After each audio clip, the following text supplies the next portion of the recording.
అందరికీ శుభోదయం. ఈరోజు తొలి ఏకాదశి. ఈరోజు ఉదయం నుంచి రేపు ఉదయం 9 వరకు ఉంటుంది.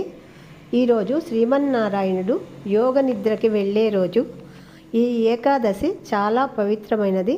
ఈరోజు విష్ణుమూర్తి మంత్రం ఏది జపించినా 1000 రెట్లు ఫలితం ఇస్తుంది. ఈ ఏకాదశి రోజు ఓం నమో నారాయణాయ అని స్మరించిన గొప్ప శక్తినిస్తుంది. ఈ ఏకాదశి నియమాలు భగవంతుని కృపకు దగ్గర చేసే దివ్య అవకాశాలు. అందరూ శ్రీమన్నారాయణుని స్మరించండి. రోజు తినే ఆహారం కాకుండా సాత్వికమైన ఆహారం, అంటే మనకు ఏకాహం చేసేటప్పుడు గుగ్గిళ్ళని అవి పెడతారు కదా మన పెద్దలు, అలాంటివి ఏమన్నా తీసుకుంటూ, ఇప్పుడు పిల్లలు ఫాస్టింగ్ అని కూడా చేస్తున్నారు.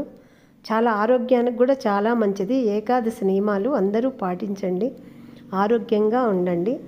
తొలి ఏకాదశి శుభాకాంక్షలు. సర్వేజన సుఖినో భవంతు.